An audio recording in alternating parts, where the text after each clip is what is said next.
जय माता दी, जय मां कामाख्या। देव राधा ट्रस्ट सत्यवाणी चैनल से आप ज्योतिष के साथ साथ तंत्र के रहस्यमय ज्ञान भी सुन रहे हैं। अधिकांशतः मनुष्य का राहु खराब होता है और राहु की दशा 18 साल चलती है और बीच बीच में प्रत्येक महादशा के अंतर्गत भी राहु की प्रत्यंतर दशा आती है। यानी जिंदगी के 40 साल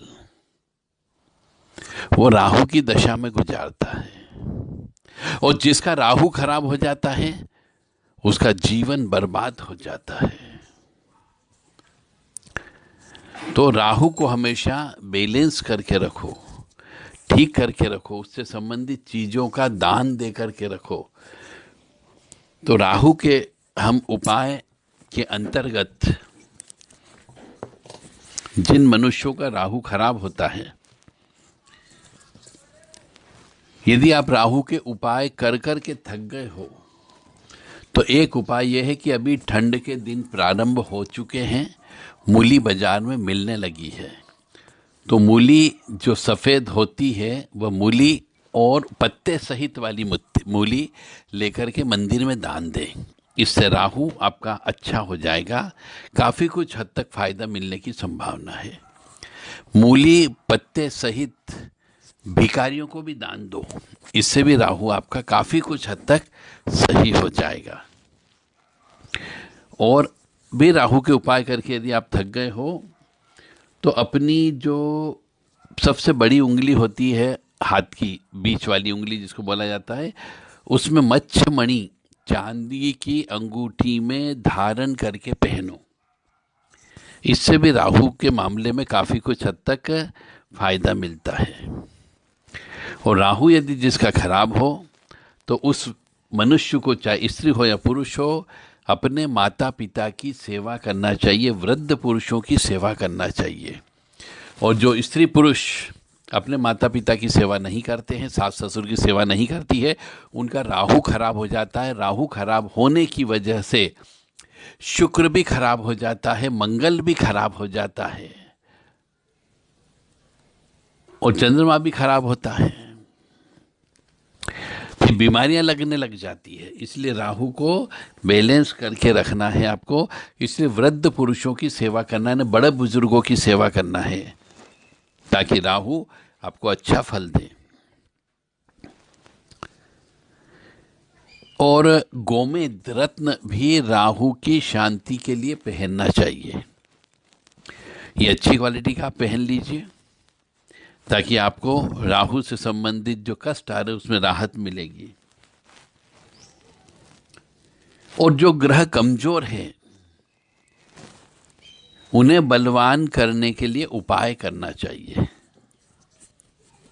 ऐसे तो ग्रह हैं, अपने हिसाब से सब फल देंगे ही, परंतु उसके फलों में हम दान धर्म आचार विचार व्यवहार से कम ज़्यादा कर सकते हैं और लाभ पाया जा सकता है। बशर्ते कि आप अपनी विचारधारा को बदल दें, अपनी सोच को बदल दें और वह कार्य करें जो ऐसा ग्रह, जिससे ग्रह प्रसन्न हो।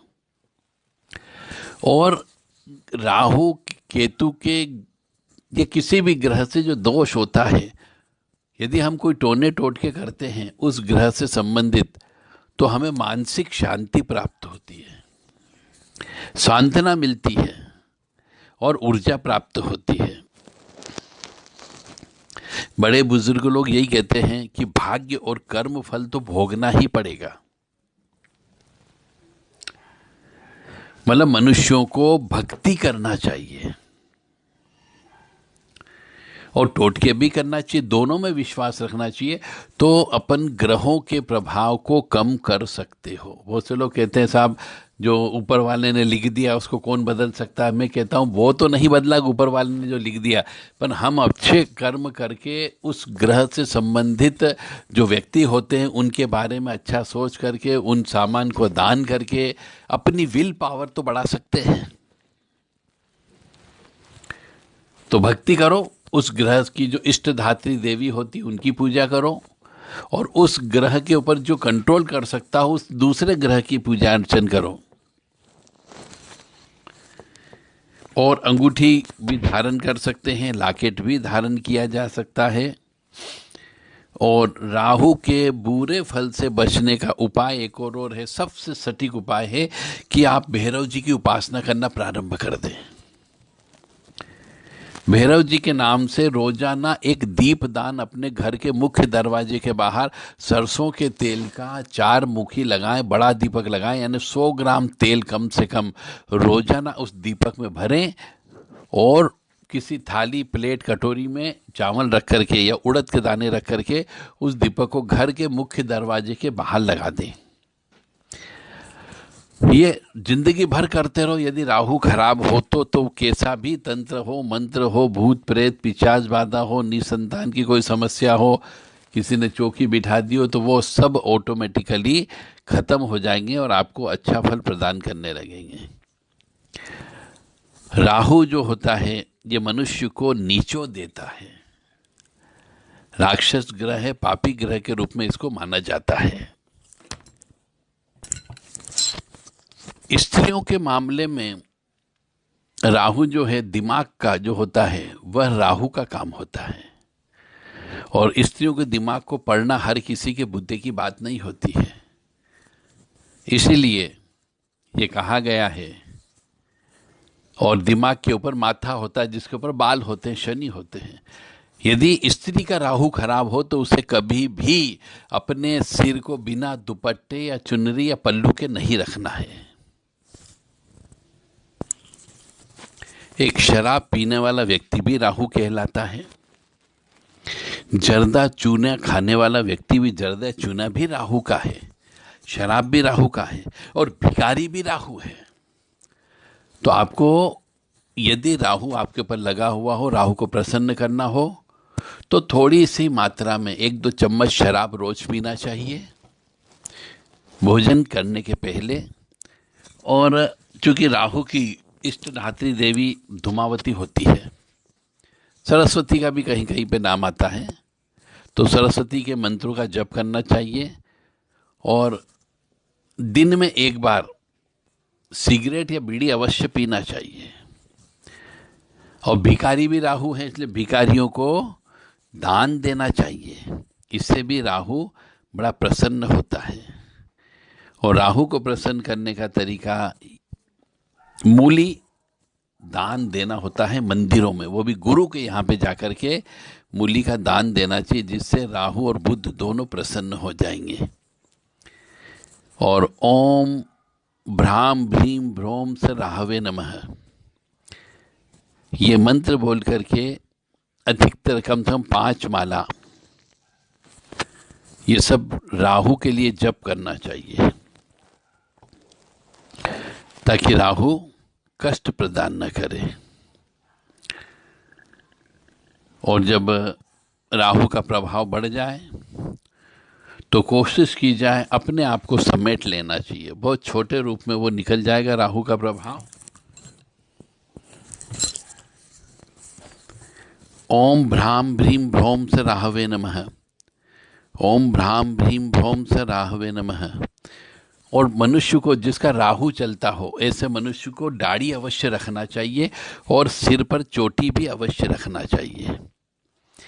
चोटी रखने से राहु शांत रहता है, परंतु आजकल चोटी नहीं रखते हैं, इसलिए भी मनुष्यों के ऊपर राहु का प्रभाव ज़्यादा देखा जाता है। तो चोटी अवश्य रखें, ताकि राहु का प्रभाव उस मनुष्य के ऊपर कम से कम पड़े और नुकसान कम से कम हो। जय माता दी, जय माँ कामाख्या। ओम भ्राम भ्रीम भ्रोम से राहवे नमः, ओम भ्राम भ्रीम भ्रोम से राहवे नमः, ओम भ्राम भ्रीम भ्रोम से राहवे नमः, ओम भ्राम भ्रीम भ्रोम से राहवे नमः, ओम भ्राम भ्रीम भ्रोम से राहवे नमः, ओम भ्राम भ्रीम भ्रोम से राहवे नमः, ओम भ्राम भ्रीम भ्रोम से राहवे नमः, ओम भ्राम भ्रीम भ्रोम से राहवे नमः, ओम भ्राम भ्रीम भ्रोम से राहवे नमः, ओम भ्राम भ्रीम भ्रोम से राहवे नमः, ओम भ्राम भ्रीम भ्रोम से राहवे नमः। तो ये थी राहु को शांत करने के तरीके। और सबसे अच्छा तरीका मैंने बताया कि भैरव जी के नाम से भैरव जी की पूजा करें और भैरव जी के मंत्र का भी जप करें। राहु को शांत करने के लिए भोलेनाथ, हनुमान जी और दुर्गा माता जी की पूजा भी की जा सकती है। और भैरव जी के पाठ से भी शनि, राहु, केतु को शांत किया जा सकता है। यानी भैरव जी को पकड़ लोगे तो 3 ग्रह आपके निश्चित तौर से शांत होंगे और हनुमान जी की कृपा भी प्राप्त अवश्य होगी। इसीलिए कहते हैं कि भैरव जी क्षेत्रपाल देवता हैं। अब ज्योतिष के बहुत सारे सिद्धांत होते हैं। राहु जितना रहस्यमय ग्रह है, हमेशा अचानक कोई भी काम करवाता है वह राहु करवाता है। अचानक संबंध खराब करा देगा, अचानक दरार पड़वा देगा, अचानक एक्सीडेंट करवा देगा, अचानक घर का बंटवारा हो जाएगा। यह सब जो चीज़ होती है अचानक जो होती है, तुरंत त्वरित होती है, इसका मतलब ये कि उसमें राहु का इन्वॉल्वमेंट होता है, अचानक करवाता है ये। और राहु जिस जगह बैठ जाता है, जिसके साथ बैठ जाता है, उसको पावरलेस कर देता है, उसकी पावर को खा जाता है, उसको दूषित कर देता है। इसीलिए राहु को कोशिश की जाए प्रसन्न करके रखना चाहिए।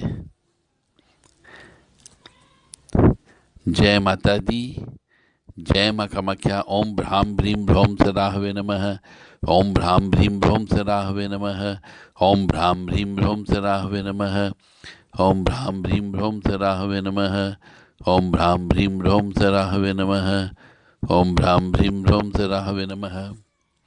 यदि राहु की दशा किसी की भी चल रही हो, अंतरदशा चल रही हो, प्रत्यंतर दशा चल रही हो, तो उसे अपने घर में 3-4 जगह कपूर के टुकड़े रखना चाहिए और रोजाना शाम के वक्त में कपूर जलाना चाहिए।